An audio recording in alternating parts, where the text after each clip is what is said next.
welcome back to another lesson. My name, of course, is Quincy Davis. If you are new, thank you so much for stopping by and saying hello, Q. I hope you enjoy this lesson so much that you press that like button, you subscribe, and leave comments. I love hearing from everybody, even those who want to hate on me a little bit. It's all good. Bring it on.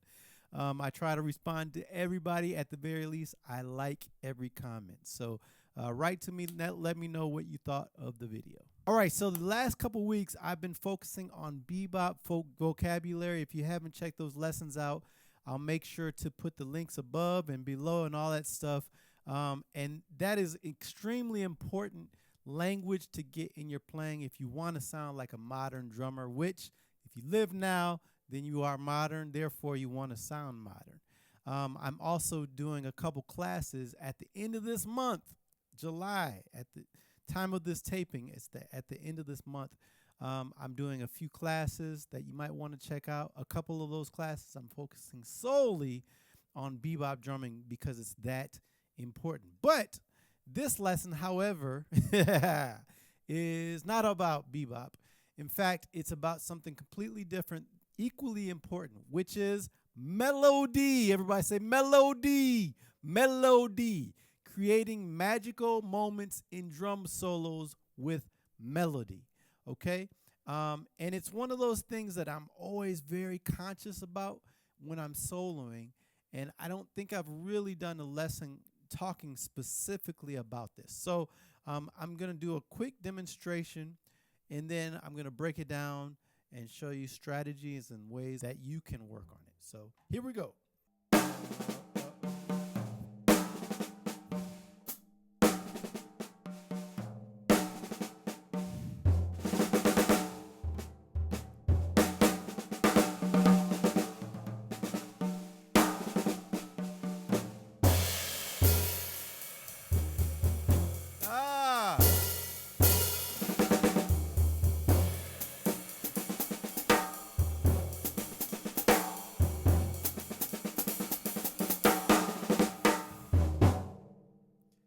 Right, so that's a demonstration of kind of using motifs and themes and trying to develop them throughout the whole solo.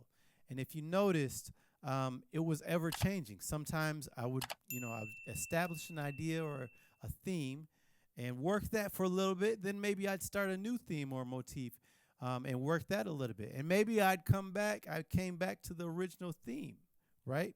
Tying it all together.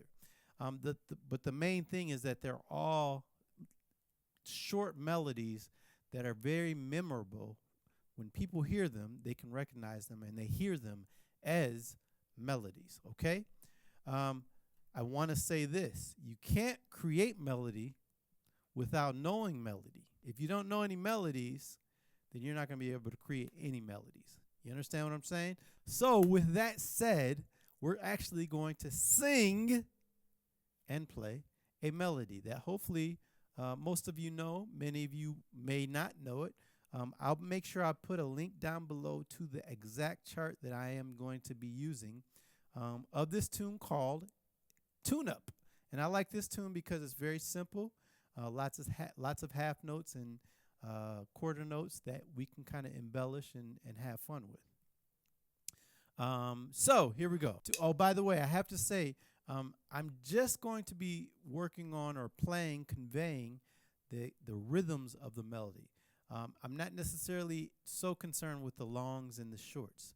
I'm just trying to get the rhythm of it. So I won't be playing any rolls for long notes or cymbals for long notes specifically. Maybe it'll happen down the road as we develop this. Here we go. 1, 2, tune up and da da da da da. Just on the snare drum.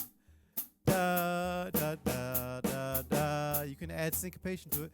Da da da da da da da da da da da da da da. Right again. Da da da da da. If you da da da da da. Here.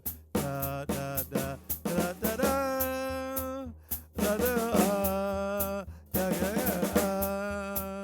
Right? Wow. All right, so there's the melody of tune-up. Of course, we're not going to play it like that as we develop it. We're going to orchestrate it. We're also, before we even orchestrate it, we're going to embellish it. So you embellish it using textures, using syncopation, using rudiments. So just because we're playing melodically doesn't mean we are devoid of technique, the technique that we've spent years working on. So thinking about rudiments and sticking and all those things are in play, absolutely. So that's what I'll do. Yeah, I'll play it embellished on the snare drum, then I'll embellish it and add orchestration to it. Let's see what that sounds like. Again, we're working back towards being able to create these melodies on our own, but we have to study how to do that with a melody that's already given to us. So that's what we're doing right now. 1, 2, 1, 2, 3. Flams. Oh.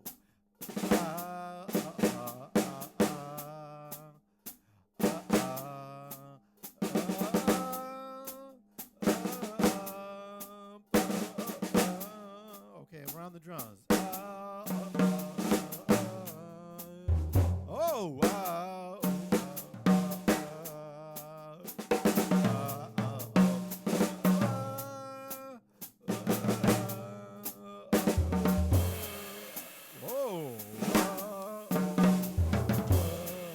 Okay.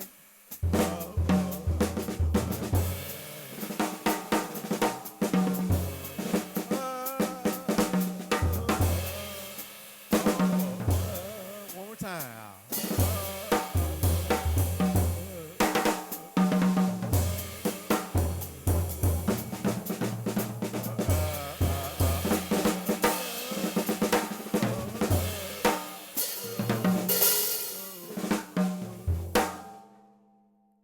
Okay, so as you could hear, the further along we got away from the beginning, I started to evolve it and kind of develop it even more. And because I was singing, you probably always knew where we were. Even when I'm not singing out loud, I'm singing in my head, as you should do as well. Because that's going to keep you, it's two things. It's going to keep you, it's going to keep your wherewithal within the form, because the melody is in the form. The melody is the form. So you will never get lost. That's one. And if you don't know the tune or the melody, then you will get lost. So that's more reason why you have to learn the melody, not just the form, separate from. And then two, the other reason why you want to keep the melody going in your head is to give you ideas to play off of the melody. So even if it sounds like the drummer's not necessarily playing off the melody, you know, often they are, even if it's not exactly the same rhythm. So for example, ba, ba, ba, ba, so that's the opening line, right? Maybe I'll go, you hear what I'm doing? So it sounds a little bit different, but it's just an elaborate, glorified, fancy embellishment of the original melody, okay? That gives me ideas, that can give you ideas, and therefore creating magical moments in drum solos with the melody. You understand now? Okay, so now we're going to create some magical moments and create our own melodies. And often, us drummers, we feel like we have to play a lot of notes, but you don't. In fact, the fewer notes you play, the more you will mean with the notes that you actually play, right? Helping you mean what you play and play what you mean. Yes? Yes. Okay, so I'm going to try to create an interesting, exciting solo using really clear melody. Half notes, quarter notes, space, all these kinds of things are kind of essential elements of good melody. Don't over embellish it, otherwise it gets confusing to the ear and it's hard to recognize it as melody. Here we go. Start simple.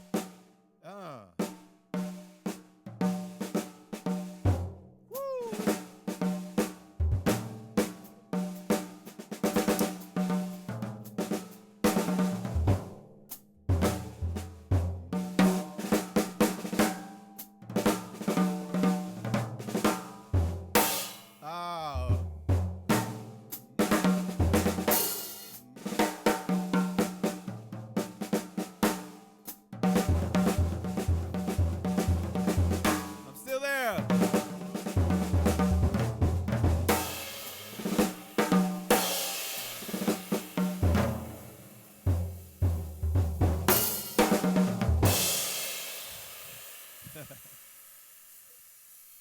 So it's a fun exercise to give yourself, to give yourself a melody.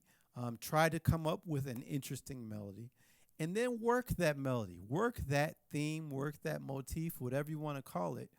I could have gone on and on and on and on and on and on, and it would have gotten further and further away from that initial melody.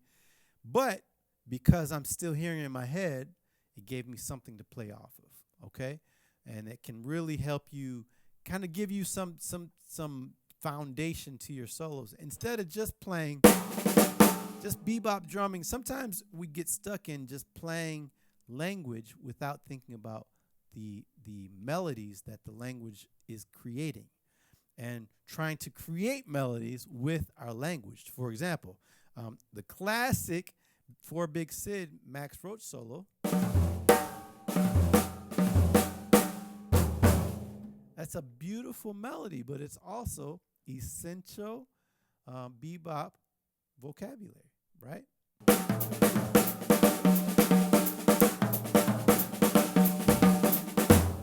That's number 1 in my ebook of drum solo vocabulary. You want to check that out if you haven't already done it.